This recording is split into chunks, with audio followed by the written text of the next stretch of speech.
On y va. Baruch atah Adonai Eloheinu melech haolam she'akol nidbaru. Amen. Pour ceux qui écoutent dans la vidéo le shiur, ils répondent pas Amen. Sur ce, le sujet il est comme ça. Comment? Il n'y a pas d'amen en différé. Non mais là c'est complètement différent là. Oui, Hein? c'est vrai, tout à fait. Donc c'est pas en live. Si c'était en live, ils auraient pu répondre Amen. Très bon. Voilà. Il y en a qui revoient les vidéos du mariage et tout, ils écoutent des brachot, c'est du Alhampa, ils disent Amen. Les gars, les mariés, divorcés, moi ce que tu veux, ils répondent Amen. Mais c'est un exemple.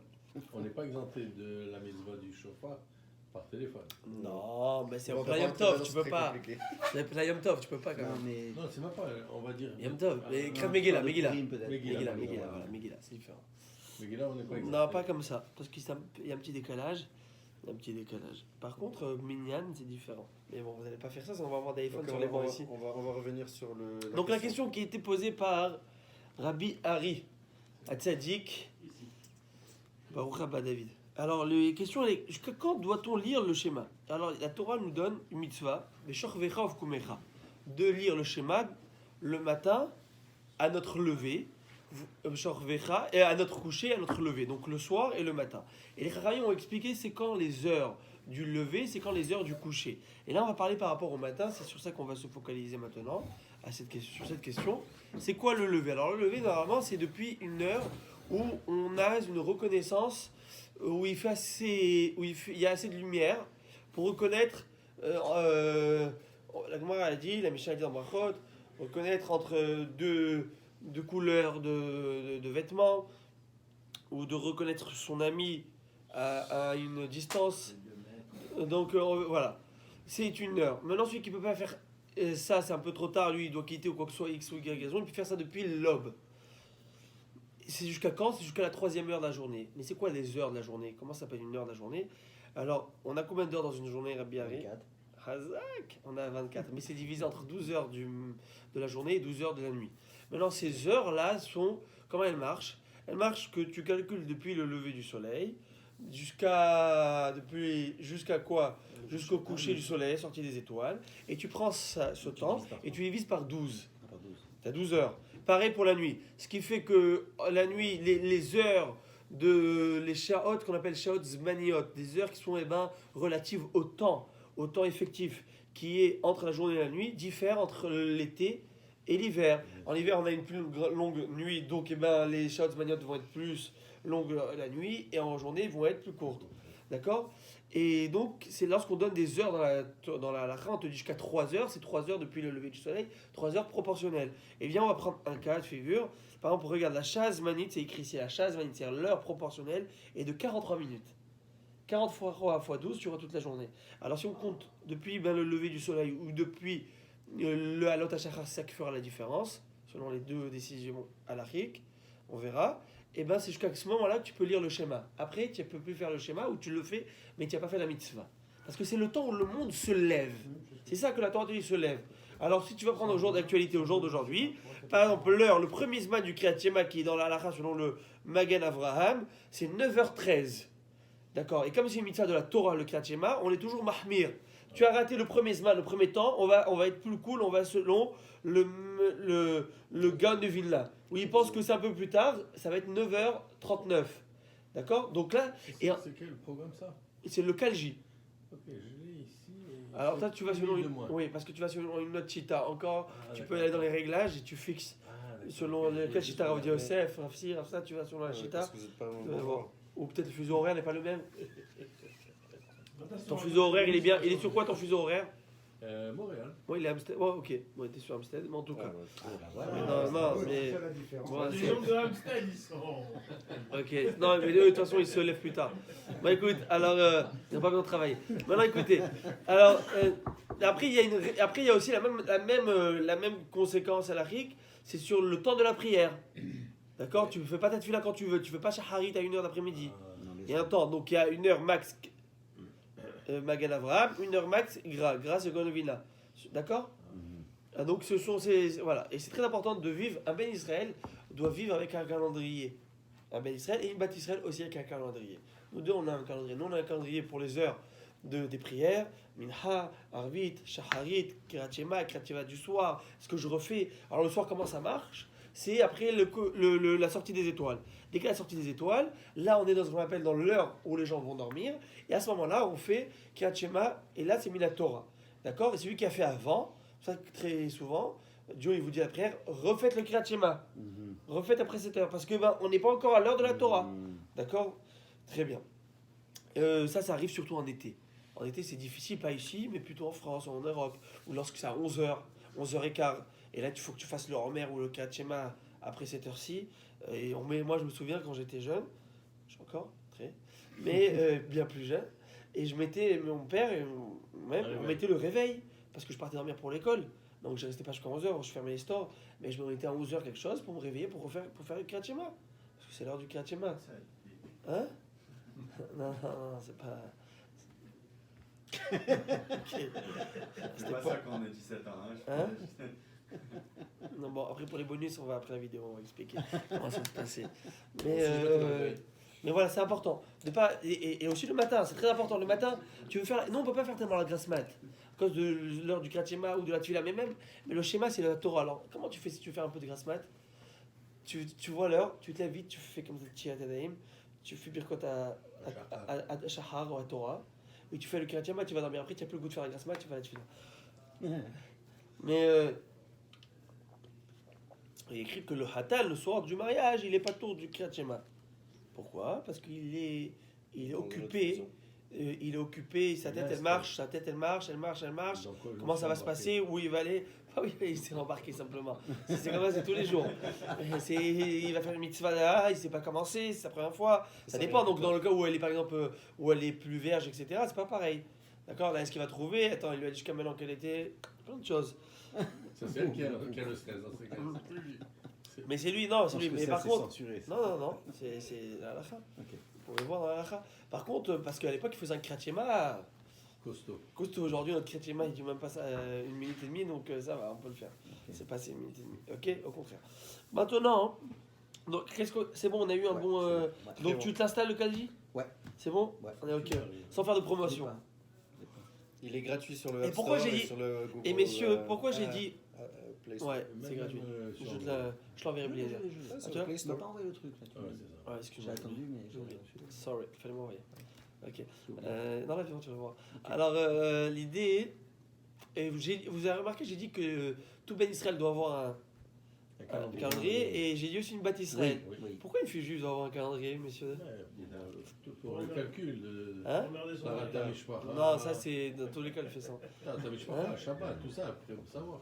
Hmm? Sarah Tamishpara, on parle. Voilà, c'est par rapport à la pureté familiale. La pureté familiale, c'est à ce moment-là que la femme doit savoir si ses règles sont réglées selon une fréquence. Alors je vais expliquer, Rabbi. C'est très important, Rabbi. On pourra parler de ces shurim. Là, on pourra faire vraiment discuter de ça, Bezat Hashem, faire une petite session de cours. Je pense que c'est très important. C'est d'actualité. Et même pour ceux qui sont c'est plus d'actualité, c'est la Torah. Ça fait partie de. Ça fait partie de la. Non, ça fait partie de la. Mais c'est pas grave de connaître. Mais oui, De connaître. c'est un De bon connaître, rappel. c'est très important. Alors, qu'est-ce qui se passe? Une femme, elle a une période. Donc, elle voit ses règles, normalement, une fois par mois. À ce moment-là, elle a environ 4 à 5 jours d'écoulement sanguin. Et après, elle va commencer un processus des Shevanikim. C'est quoi Shevanikim? C'est les 7 jours propres où elle doit se vérifier matin et soir et voir qu'elle est vraiment nickel. Et dès qu'elle est nickel, après, à la fin de ces 7 jours, elle fait le mikvé le soir. Et le soir, elle va avec son mari. Et c'est mitzvah de la Torah d'être avec sa femme le soir du mikvé. D'accord? Et de la réjouir et de rentrer dans toute la... Bon, en tout cas.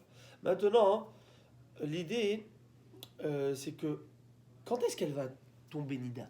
C'est ça la question. C'est que, imagine-toi que tu es avec ta femme. Et là, elle est Nida. Là, elle voit un écoulement sanguin. C'est grave. C'est tendu l'histoire. C'est du carrette. C'est du très grave. Comment on fait pour prévenir cela? Alors, pour prévenir cela, normalement, une femme, normalement, d'accord, le corps a une période, un cycle. Mais ce cycle aujourd'hui, avec tout ce qu'on mange, tout ce qu'on inhale, tout ce qu'on fait, il y a un petit changement. D'accord? Alors, on va sur des bases, sur 3 bases, qui a le jour du mois qui fait une différence. D'accord? Le 30e jour. Il y a, du coup, 30 jours après le jour où elle a vu ses règles. Donc, il y a toute la halakha, on va rentrer dans les détails, d'accord? Pas maintenant. Mais il faut qu'elle note, donc à savoir quand est-ce qu'elle a eu ses règles. Et il faut qu'elle note, par exemple, lorsqu'elle va commencer le processus de pureté, de purification. C'est quoi? C'est-à-dire les 7 jours. Alors, la veille des 7 jours, elle fait ce qu'on appelle un mordachouk. C'est quoi mordachouk? Où elle va insérer en elle un témoin, c'est-à-dire un tissu, qu'elle va mettre pour être sûre qu'elle n'a plus de sang. À ce moment-là, elle va retirer ce tissu, elle va voir qu'il est complètement blanc. Le lendemain, elle commence le processus des 7. Donc, elle l'écrit là aujourd'hui, le dimanche. Donc, nous sommes dimanche soir, j'ai fait mordachouk. Elle a écrit. Elle sait que dimanche d'après, si tout était nickel, elle fait mikvé. Elle va au mikvé. Donc elle a besoin, une femme a besoin de son calendrier, c'est obligatoire. Il faut connaître les halakhot, d'accord? Il ne faut pas s'infliger des chumot supplémentaires, d'accord? Il faut bien connaître les halakhot. Il faut faire attention de ne pas rentrer dans des coulottes aussi, dans des choses, je veux dire, permises alors que c'est interdit. Donc c'est très important. On est dirigé par un calendrier. Tout le cycle juif, c'est avec la lune, avec le soleil. On travaille avec matin, midi, soir. Donc le Ham Israël, comme on l'a dit ce Shabbat, et les Moadé Hachem, Hachem Tikru Otam et Moadam. Voici les fêtes d'Hachem que vous, Hachem Tikru Otam, que vous allez les appeler. Otam, c'est Atem, c'est vous, nous le Bedin qui appelons la fête. Comment? Lorsqu'on va fixer la date du mois. Et donc, c'est-à-dire que le Bedin, lorsqu'il fixe la date du mois, ça fait une différence sur le mois aussi d'un cycle, etc. C'est très intéressant. Il y a une force, il y a un pouvoir dans les mots des Chachem. En tout cas. C'est clair? Très bien. On est bon avec ça? Excellent, top. Ah, je kiffe là. Je kiffe d'être dans ce chiot. Mais je vous dis, c'est de l'oxygène pour moi. Pour venir ici, Yoshev Elomet et voir Rabbi Momi. Ici, et tout le monde avec. Alors la Gemara dit comme ça, on prend la feuille, page Kafalé, folio B, aux 2 points, Vaddaïva. Hein? Vous tous. Alors, vous avez ici s'il vous plaît, Tanoura Banan. Nous sommes à la ligne 32. Oui. On va prendre 33 même. 33, excusez-moi. 33, oui. Ouais. Tu veux te lancer, Harry? Tu veux lire? Moi? Tu veux essayer? Allez, fais-moi plaisir. Alors, Hanouka. Non, Ner Hanouka. Ner Hanouka, Mitzo, Mitzvah. Mitzvah, ok. Les Aniha. Al, Pétard, je sais pas. Beto. Beto. Traduit Mibahut. Point. Donc là, la Ha, elle nous dit, la Gemara, elle nous dit, la bougie de Hanouka, c'est une mitzvah de la mettre à l'entrée de notre maison. À la porte, mais à la porte, non pas de l'intérieur, à l'extérieur. Bravo. Maintenant, Imayadar Be'aliya, s'il habite en étage, pourquoi déjà à l'extérieur? Pourquoi on la met à l'extérieur à la porte? Pour qu'elle soit visible par les piétons, afin de pouvoir proclamer le miracle. On vient de proclamer Pirsouminissa, il y a fait faire Pirsouminissa. Et c'est comme ça que les gens vont dire, mais qu'est-ce qui s'est passé? Et là, on va raconter le miracle, la fête, et rouler, etc. Très bien. La Mishnah, la Gemara, elle avance en disant, où c'est?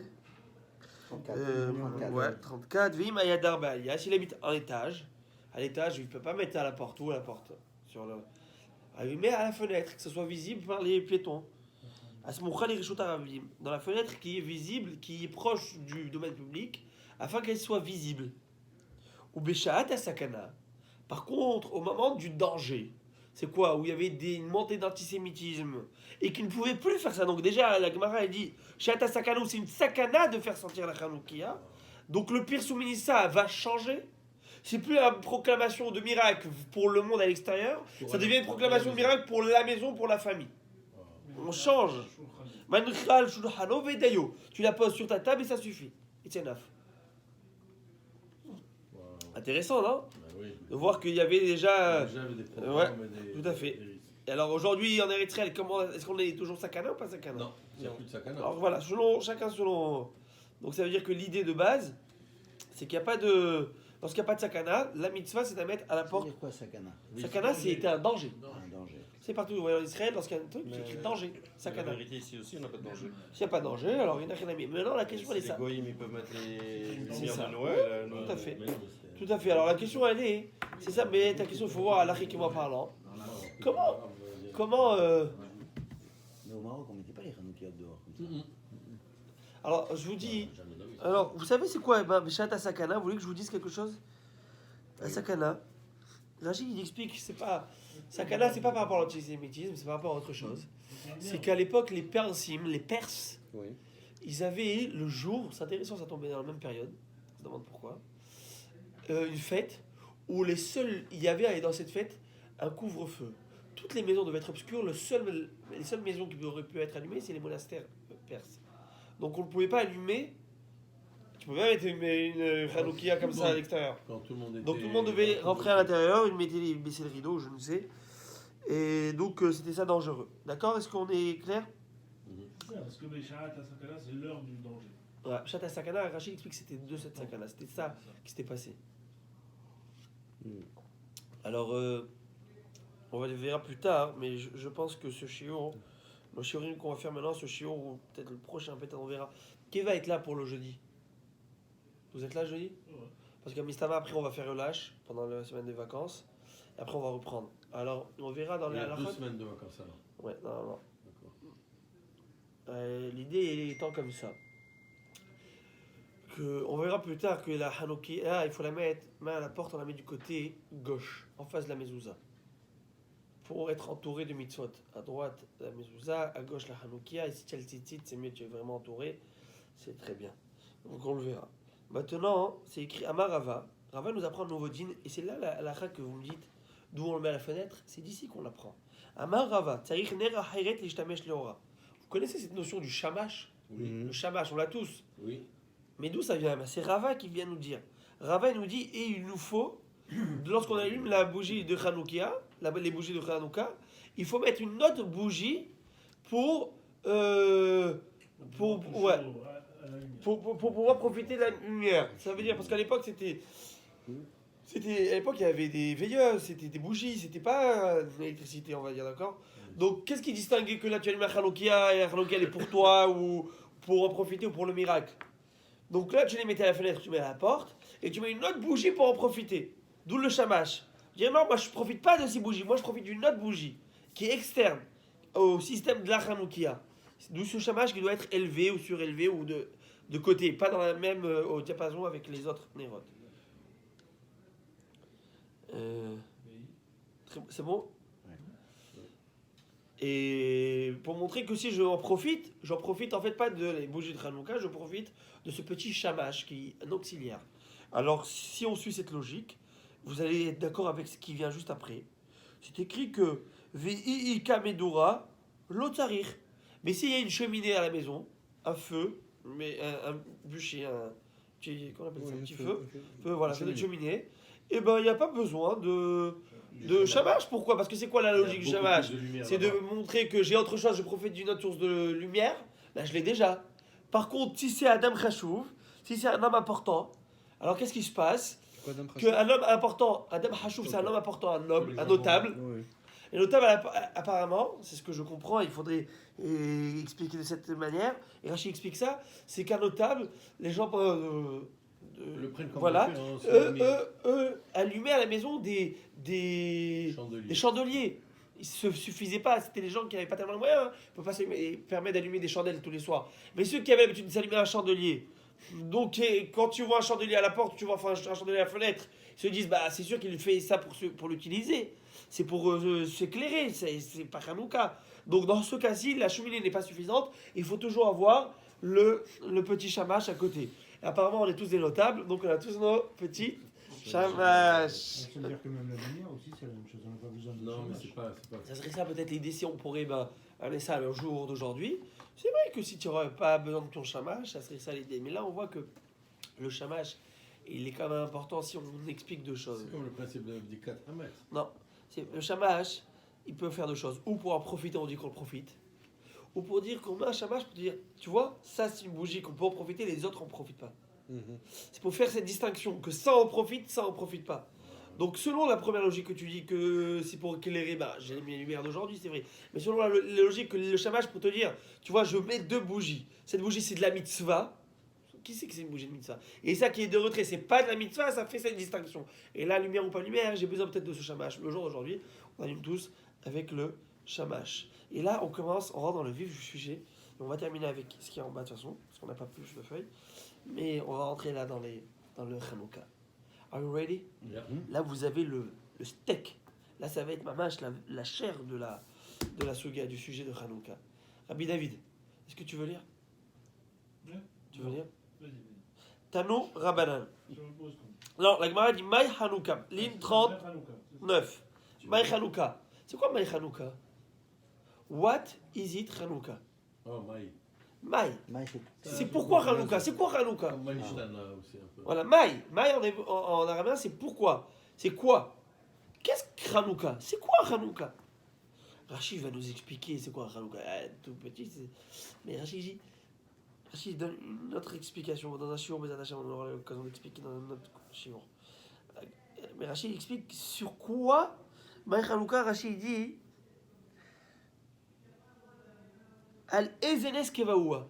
Sur quel miracle exactement ils ont instauré Hanouka les Chachamim à l'époque du Second Temple? Sur quoi? Il y a plusieurs miracles là-bas. Il y avait, on verra la guerre, on verra la fiole. Donc sur quoi il y a eu ce miracle? Sur quoi il y a, d'accord? Sur quoi le halal qu'on va faire, tout ce qu'on va faire? Voilà, Hanouka, on y va. Alors Gemara elle raconte, c'est là toute l'histoire qu'on connaît. Les Tanu Rabbanan, donc ça je vous enseigne. Bekafhe Bekislev, le 25 Kislev, Yomé de Hanouka. Ce sont les jours de Hanouka. Tmania et Nun, ils sont du nombre de 8. Des Lolimispad Behon, on ne fait pas d'oraison funèbre pour un mort. Il n'y a pas de tristesse à ce moment-là. Des Lolitaonot Behon, et on ne jeûne pas à ce moment-là. Tu veux dire si quelqu'un décède pendant Hanouka? On fait un Dvar Torah, à moins que ça reste un Mitraham, etc. On fait un Dvar Torah, mais tu commences pas à parler du mort. Non, mais je veux dire, on fait le deuil quand même. Oui, tout ça. Mais tu fais pas le misped à l'époque. Le sped, c'est. Le monde pleure. On parle des mémoires du mort, du défunt. C'est pas l'espedim comme. L'esped, c'est de rappeler qu'est-ce qu'on est en train de perdre. Je l'ai dit, le dernier esped que j'ai fait, je connaissais pas, mais j'ai essayé ils m'ont demandé de faire, quelqu'un de la Kila. Je leur ai dit, esped, c'est les mots de quoi? C'est quelle lettre? Fsed, la perte.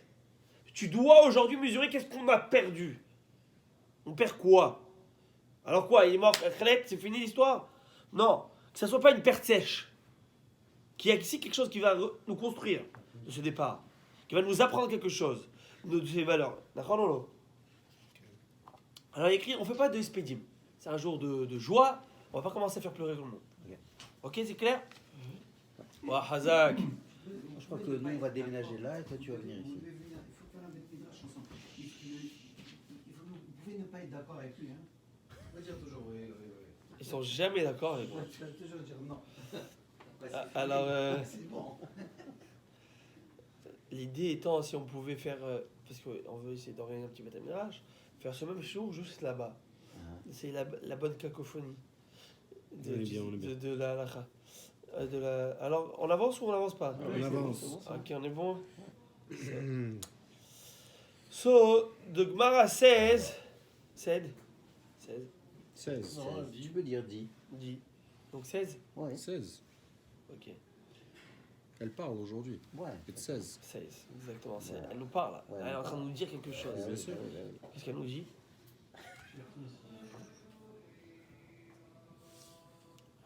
On reprend. Et la Gemara commence. Nous sommes la ligne 42. Lorsque les Grecs sont rentrés dans le Echal. Qu'est-ce que le Echal? Le sanctuaire. Ils sont rentrés dans le sanctuaire et qu'est-ce qui s'est passé? Timeu kol hashemanim. Ils ont purifié, souillé toutes les huiles chez Echal qui étaient dans le sanctuaire. On avait dans le Echal, dans le sanctuaire, on avait des endroits où il y avait des pots, d'accord, des pichets, des endroits avec dedans de l'huile pure, qui n'a été au contact d'aucun reptile, d'aucun mort, de qui que ce soit, fermé, scellé par le sceau du Kohen Gadol. Ça veut dire que s'il n'a pas été ouvert, c'est pur. Et c'est de cette huile qu'on se censé utiliser pour allumer la menorah tous les jours. Et qu'est-ce qui se passait? Et ils sont rentrés, ils ont vu que tout a été souillé. Et le service du sacrifice, du sacerdoce, tout ça c'était fini. Il avait arrêté. Et lorsque a dominé la Malchut, le royaume des Hashmonaïm a dominé sur les Grecs, et ils ont gagné. Regardez comment on a passé l'histoire de la guerre, là. 40 000 personnes, les gars, ils montaient des chevaux, des chars, 3 lignes.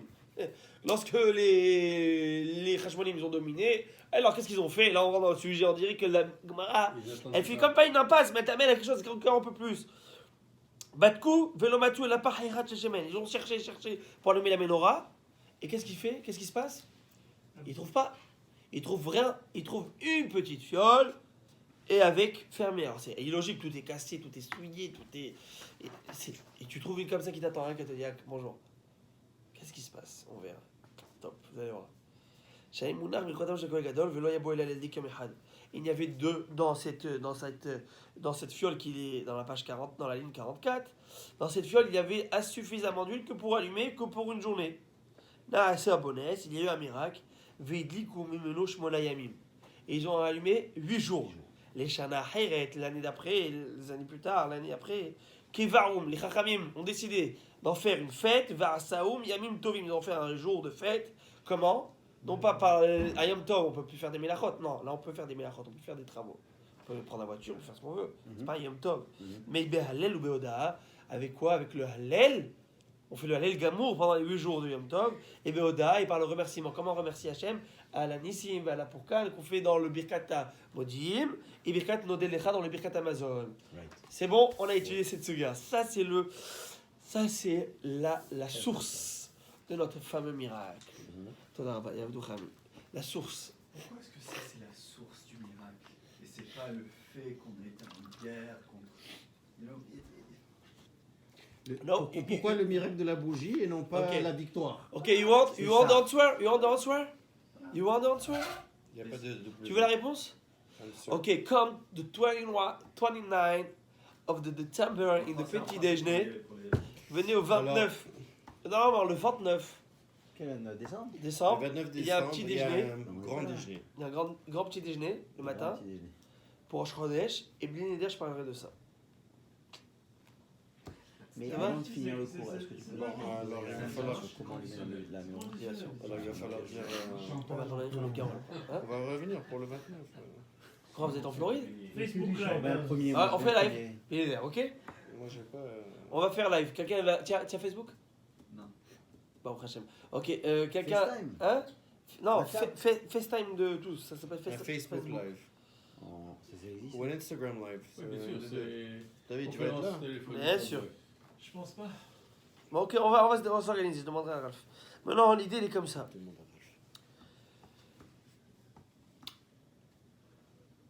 Qu'est-ce qui s'est passé, la Ribono Shalom? Le Beth Amikdash, il est arrêté. Les Ivanim, ils ont interdit de faire Rosh Chodesh, Shabbat, Mila. On a expliqué ce Shabbat durant la conférence d'Over le cours. Pourquoi ils ont touché ces 3 mitzvot? Vous étiez là ce Shabbat quand on a parlé de ça? Bon, on a parlé de ça, vous avez raté $1 million, je ne vous le répète pas. Maintenant, l'idée étant que Non, j'étais là. T'es pas là? ils ont touché, T'es là? et, pas après, ils ont touché des mitzvot stratégiques du peuple d'Israël, des fondamentales, en essayant de faire plier tout le système. Mais nous, on s'est pas fait avoir, on a tenu bon. Et énormément de gens s'hellénisaient. C'est quoi s'helléniser? C'est mityavnim. C'est-à-dire, ils devenaient des yevanim, les gars. Ils devenaient des tout d'un coup, il s'appelle de Shmuel, il s'appelle Samulus, je ne sais moi là. Ok, le gars, il a changé le nom, le gars, il devient, il n'y a plus Eliat, mais bien sûr toujours avec la kippa. Les juifs, bons juifs. Et on avance à une pseudo-Torah, et voilà. Et alors, allez-nous, ce qu'ils faisaient là-bas, alors, ils écrivent des choses, des casinos, des orgies, des choses tamées. Très grave ce qu'ils faisaient. Vous savez très bien comment sont les Grecs. Les Grecs, c'est tout le corps au max. tout le désir, pousser au max, découvrir le corps humain. C'est important, en tout cas. Maintenant, hein, la question étant, je vais poser plusieurs questions. Déjà, on avait dit ce Maharal Shabbat, mais je ne l'ai pas bien expliqué, le temps était trop... Là, je vais vous le donner. Ils sont rentrés au Echal. Ils auraient pu dire rentrer au Beth Amikdash. Le terme employé, Echal, sanctuaire. Echal, on a expliqué que Echal, la valeur numérique de Echal, c'est E Yud, ça veut dire 15, Kaf 20, ça fait 35, la Med, ça fait 35 plus 30, ça fait 65. 65, c'est la valeur numérique du sanctuaire. Yavan, Yud, Vav, Nun, c'est 66. Yavan domine le 65. Domine cette réalité de sanctuaire. Ça n'existe pas, tout ça. C'est du bluff. Un sanctuaire, Dieu, force métaphysique, ne croyez pas tout ça. Yavan domine. Nous, qu'est-ce qu'on fait? On fait quoi? Domine. Qu'est-ce qu'il y a dans le Echal? Dans l'Echal, il y a une menorah de 7 branches, qui est la nature, qui est une notion de nature, 7 jours de la semaine, 7 jours de la nature. On fait quoi? On fait 8 jours de Hanouka. C'est quoi 8 jours de Hanouka? On va au-delà de la nature. On va au-delà de la nature. On fait 8 qui est au-delà du 7. On a Kadosh Baruch Hu avec nous. C'est vrai que naturellement, vous, Yevanim, vous pouvez nous dominer, naturellement. Mais nous, on vient avec quoi? Avec le parchemen, avec ce petit pichet d'huile d'olive qui est signé par le Kohen Gadol. Qui est le Kohen Gadol? C'est la personne qui incarne la Torah. Pourquoi? C'est ces personnes qui rentrent où ça? Une fois dans l'année dans le Kodesh à Kodashim. Kodesh à Kodashim, c'est le Saint des Saints. Qu'est-ce qu'il y a dans le Saint des Saints? Qu'est-ce qui confère au Saint des Saints cette Kedusha spéciale? C'est les Luchot, l'étape de la loi. L'étape de la loi, les chérubins, là-bas, de la Torah. Et vous avez remarqué, on a dit que la mesure des chérubins, des tables de la loi, la mesure de la boîte qui contenait, qui s'appelle la Aaron Haïdout, ne prenait aucune place. C'est illogique. Lorsque tu as quelque chose qui fait 10 mètres et tu mets ici quelque chose qui prend d'espace et tu mesures d'ici à ici, tu vois que ça a enlevé de cette mesure. Lorsqu'il y avait le Aaron et on mesurait, ici il y avait 5 mètres, ici avec 5 mètres. Avec ou sans, ça fait 10 mètres. Et tu mets et tu vois 5 mètres, 5 mètres. Comment c'est possible? C'est pas logique. Parce que moi, je rêve. Eh bien oui, parce que la Torah ne prend pas de place. La Torah, elle est au-delà de la nature. Et c'est comme ça qu'on a expliqué comment Rabbi Pinchas Ben Yair, comment tous nos tzadikim, avec la force de la Torah, changer la réalité. Changer des réalités. C'est extraordinaire.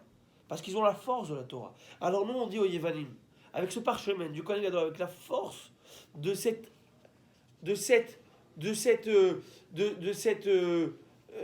force où on se rallie à la Torah, à notre Torah. Vous n'allez pas nous enlever notre Torah. Alors nous, on va à une force qui est métaphysique, qui est au-delà de votre nature. Vous pouvez peut-être dominer le sanctuaire, le Echal 65, tout ce qui est sanctuaire, tout ce qui est...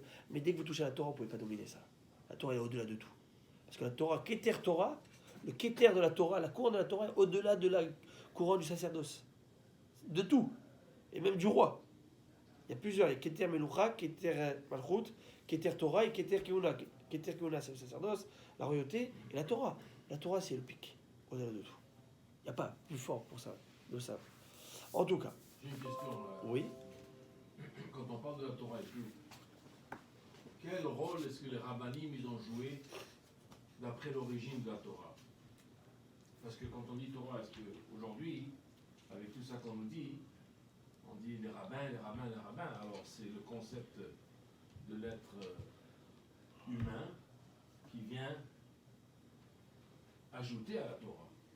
Ou elle interprète la Torah, oui, avec beaucoup d'halachot, beaucoup de ça. Et ça mène des questions. Alors je me demande, quand on parle de la Torah, je suis d'accord, pas toucher, on touche même pas une virgule là-dedans. Mais les rabbinim qui sont venus après, ils ont écrit, ils ont fait, ils ont même dirigé. Et c'est là on rentre dans la question de Média Rabbanan. Et après ça, on va dire, mon ami, choisis ton rabbin. Si tu n'es pas content avec celui-là, il a dit ça. Si on compare même les halachot des Ashkénazes versus les séfarades, on tombe dans une autre catégorie. Moi, mais je ne veux pas rentrer en détail, c'est juste pour dire, dans l'origine, comment est-ce qu'elle a... Très bien. Est-ce que vous pouvez voir le shiur, lequel? On a parlé de ça dans un shiur avec M. Barchichat. Oui. Nous avons discuté de ça. Nous avons expliqué que la Torah, quand elle a été donnée avec des gardiens de la Torah. Et la Torah elle-même a dit, je mets ces gardiens et vous devez les écouter. Ils s'appellent les Chachamim. Il y a écrit comment écrit dans le pasouk, Vasita kechol asher yorucha. Lotasur yamin usmol.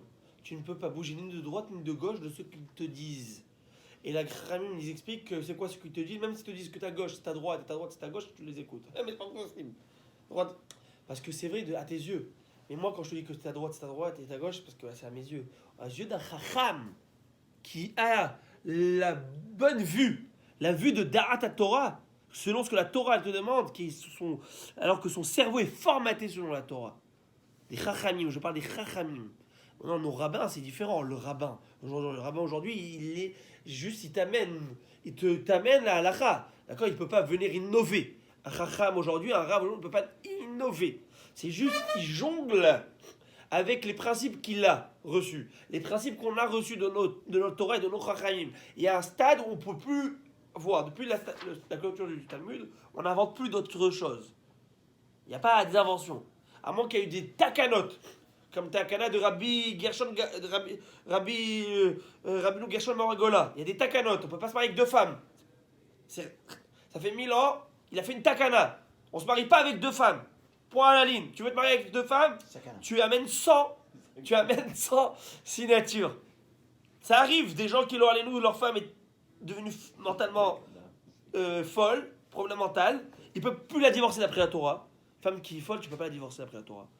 Tu ne peux pas l'envoyer comme ça. D'accord. Une femme qui ne réalise pas, qui n'est pas consciente que tu l'as divorcée, tu ne peux pas la divorcer. Alors voudrais-tu te marier avec une seconde, tu aurais pu d'après la Torah, mais le Rav Gaon t'interdit. Ce sont des takanotes qui sont venus après. Mais il y a un stade, tu peux pas venir, moi je peux pas venir t'inventer une chose. Si je n'ai pas ces livres, je n'ai pas ça qui vient et te dire voilà la source, je peux aller faire dodo. D'accord, je vais faire dodo. Attends, tu maries une femme folle, tu peux pas divorcer, tu es foutu. Il fallait ouvrir les yeux avant. En tout cas, sur ce... Si elle est devenue folle après. Quoi? Si elle est devenue folle après. Bah oui, alors comment tu fais? T'as permis signature. 100 signatures de rabbanim. Ah, ok. Signature de 100 rabbanim qui signent. Oula. Moi je connais un rave qui a eu ça. Malheureusement sa femme est rentrée dans un hôpital psychiatrique. Il fallait qu'il avoir des enfants. Ouais, Enfin, c'est sûr. Et donc Alors, si on demande à ces rabbins-là, Ouais. sors-moi la source, tu me sors la source. Ouais. Ok, c'est bon. T'as une question? On a parlé l'autre fois par exemple. Mais il faut voir comment les Chachamim, aujourd'hui les rabbanim, c'est quoi le possèque d'aujourd'hui, décisionnaire? La force du grand décisionnaire quand on parle de Rabbi Ovadia Yosef, ou les gens, c'est de savoir partir exactement, trouver la bonne source et avoir l'équilibre, la bonne équilibre, parce que d'un moutard et d'un sourd, tu peux avoir l'espace d'un fil entre un moutard et entre un sourd, entre un krayav de Shabbat, moutard Shabbat, c'est énorme, entre Nida pas Nida, c'est énorme de quoi on parle. Donc là, ça demande beaucoup aussi d'aide divine, beaucoup de Tiaratel Ishmael, beaucoup que le Rav soit vraiment cachère. Ça demande beaucoup de choses, d'accord? Ça demande une grande Tiaratel Ishmael. D'être, même tu peux être qui tu veux, mais il y a des règles aussi, selon une majorité. La Torah te dit, tu vas selon la majorité. Tu en as 12 qui te disent ça, tu en as un qui te dit ça, mais toi, tu trouves que c'est logique ça, eh ben, c'est la majorité, c'est la Torah qui le dit, c'est pas moi. Bon Dieu savait qu'il y allait avoir une fois 12 personnes qui allaient dire ça et ça, Dieu le savait pas. Il te dit, tu vas selon la majorité que tu veux. Il savait pas qu'on était en train de siéger ici? Qu'on allait siéger, le bon Dieu? Attends, Il est avec nous maintenant. tu as dit qu'il n'y a plus rien qui est sorti depuis ça. C'est-à-dire qu'on ne peut pas inventer de nouvelles choses après la clôture du Talmud. Mais par contre, il y a des comparaisons avec des choses. Tu vas me dire, il n'y avait pas de iPhone à l'époque, il n'y avait pas de dossier, il n'y avait pas de ça. Il y a des comparaisons, c'est ça la force du possèque aujourd'hui du dictionnaire, c'est de faire des comparaisons, des analogies entre ça et ça. Ça et ça, c'est ça la force. D'accord? Alors on a parlé l'autre fois, on a parlé du tatouage en sortant. Alors il a posé la question, est-ce qu'une femme peut faire ce qu'on appelle un maquillage permanent? Vous savez, ils se refont les trucs là. Ouais, ouais. Est-ce qu'on peut faire, c'est tombé Botox tout ça. Je parle permanent, est-ce qu'il n'y a pas un sourd de Torvet Karaka? D'accord? Est-ce qu'une femme, lorsqu'elle va faire mikvé, est-ce qu'elle s'est fait vernis à Shilak ou je ne sais, est-ce qu'elle doit l'enlever? Est-ce qu'on ne doit pas l'enlever? Tout ça, ce sont des questions posées à l'Afrique. D'accord? Et tout ça, c'est rapporté. Hein? Alors tu vas me dire, tu crois qu'il y avait le vernis à l'époque d'Agmara? Quoi, ils faisaient Shilak? Je crois qu'ils avaient. Mais ils avaient la notion d'écran. Si une chose fait écran, elle ne fait pas écran. Appelle le Shilak, appelle le peinture, appelle le vernis ou appelle le manraf. C'est la même chose. J'ai compris. D'accord? Donc c'est savoir comparaître. D'accord? C'est ça la force d'un possèque. Rabbi Ovadia Yosef. Sa force. Savoir exactement est-ce que ça c'est ça ou ça c'est pas ça. Ah, Ovadia Yosef. C'est ça le posek. C'est ça le posek. Hein? longtemps. Non, mais il a pris, il prend de ça, cette source, cette commentaire, cette Gemara, il y a plusieurs explications. Il y a Rashi, il y a Tosafot, comme on l'a vu. La Gemara, on l'a pris, on l'a décortiqué l'autre fois. Il y a la Torah et il y a Rav qui peut la modifier. Comment? Il peut pas la modifier. C'est ça, c'est-à-dire que tu as la Torah, elle est Immuable. intouchable, puis tu dis qu'il y a les... Mais ils prennent avec ce qu'il y a. Oui. C'est avec les sources de la Torah. Oui. Je peux pas venir, je peux pas venir un jour, je te dis, tu sais quoi? Le mercredi, tu dois sortir sans tes lunettes. Je te dis, écoute ce que je te dis. Non, je veux pas accepter, je veux pas gober. Pourquoi? Donne-moi. Ah, si ça. Je viens, je te dis, tu sais, tu peux pas faire la bise à une femme qui n'est pas la tienne. Ah ouais? Pourquoi? Tu peux pas l'embrasser, tu peux pas la câliner, tu peux pas la caresser. Et pourquoi? Je peux pas avoir une copine? Bah, c'est logique. Ah oui? Mais moi je veux me marier, laisse tomber. Je sais pas ma femme, j'ai pas de femme. Ah, si tu vas marier? Ouais, ça saut. Pourquoi? Mais pas pour qui? La Torah, Harry. La Torah. Qui a dit que ça c'est moutard, ça c'est un sourd? Une femme qui n'est d'âge droit d'aller avec elle? Non. Non, une femme qui est célibataire, qui n'est d'âge droit d'aller avec elle? Non. Non, Ribono Shalom, où sont les limites? Même si elle est pas Non, mais pas si- le droit d'aller avec. Aussi, De toute façon, ça, célibataire. c'est les Chachamim, là. Là c'est les Chachamim. Attends, attends. Ah, ok. Je Un veux- petit tu vas- exemple qui passe. Moi, j'ai mes filles vont à Béjacob. Ouais. Ils reviennent à la maison, ils disent, vous savez quoi? Des filles en classe, en Ashkenaz, Ouais. ils peuvent manger le poulet. Mhm. Et 3 heures après, Ah. 3 heures Oui, après, ils peuvent c'est manger toujours du cet bétail. exemple. Ok, tu veux les. C'est toujours cet Non, exemple. alors je dis, ouais, moi je comprends, mais ça va. C'est leur, On est leur des façon séfarades. d'être. On Non, est des on fait pas. séfarades. Nous, Ok. c'est 6 Alors, heures. parce qu'on a des Non, décisionnaires. c'est qu'il Alors je vais expliquer. La Torah elle-même, elle te dit tu dois suivre ton décisionnaire. D'accord? Tu dois suivre. C'est pas ton décisionnaire, le gars il est venu, il t'a inventé une truc. D'accord? Non, non, Il faut je qu'il vienne. Maintenant, comment ça marche? C'est que même ça, les Chachamim ils ont mis des xérotes. Les Chachamim ont dit, d'après la Torah, que vous le sachiez. Voilà, Alors je vais dire maintenant, mais il ne faut pas le prendre au premier degré. La halakha n'est pas comme ça. D'accord? Pour tous ceux qui m'écoutent. Mais je le dis, d'après la Torah, je prends de la viande, un steak. Il est là, il a refroidi, tu vois. Je lui prends maintenant mon hamburger, je mets un petit peu de fromage, je ferme, et je vais chez Moremine Maisonot ou à Moti. Aucun problème d'après la Torah. Et là, tu me vois, tu me dis quoi? Demain, je vais me faire un Big Mac. Parce que Non. Oui, là, tu Parce que la Torah t'a interdit de cuire viande et lait. Très C'est bien. vrai, tu as raison. Maintenant, Non, c'est même pas ça, le départ de ça. Ouais, C'est c'est tu quelque vas chose. vers toi. la viande Dans la Torah, tu ne mangeras pas le lait de fils avec de la mère avec la viande de fils. la Torah, elle te dit 3 fois dans la Torah, Lot et Vachel, Gedi, Bachala, Vimo. Tu ne pourras pas Voilà. cuire le Ouais, chevreau mais dans c'est le lait de ta cuire, mère. c'est cuire. Cuire d'une fois, 2 fois, 3 fois. Ah, je suis bête ou quoi? 3 fois, tu me répètes 3 passages dans la Torah, parce que dans la Torah, il y a un détail en plus. Donc la Torah, Moshe, Rabbeinu, Hachem lui a dit, écoute, Moshe, je t'explique ce que je suis en train de te dire là. C'est que, un, je t'interdis, Bichoul. Un, c'est pour manger. Un, c'est pour cuire. Et un, c'est pour en profiter. Tu vas me dire, ouais, mais alors pourquoi il y a écrit ne cuis pas? Dis-moi, ne mange pas, ne profite pas, ne. Ouais, Non, c'est ça. je t'interdis de manger quelque chose qui est venu en cuisson. C'est-à-dire, d'après la Torah, quelque chose qui n'a pas été cuit ensemble. Comme je viens de vous donner l'exemple, c'est cuit, c'est fini de cuire. Ce fromage, il est fini de cuire, je les prends, je les mange ensemble. Est-ce qu'ils ont été cuits ensemble? Non. Non. Non. Et d'où je le sais? Parce que la Torah t'a dit que tu ne le mangeras pas. Dans quelle manière elle s'est exprimée la Torah en te disant ne cuis pas. C'est-à-dire que je ne peux pas manger viande et lait, quelque chose qui a été cuit ensemble. Et c'est pourquoi, c'est un des chidushim de la Torah, que même si je ne le mange pas, juste je le cuis, c'est aussi interdit. Je suis en train de partir dans une maison d'hôtellerie, et j'apprends la cuisine, et je prends un bon petit rôti de veau, d'accord? Et je fais avec du beurre, et je commence... Chut.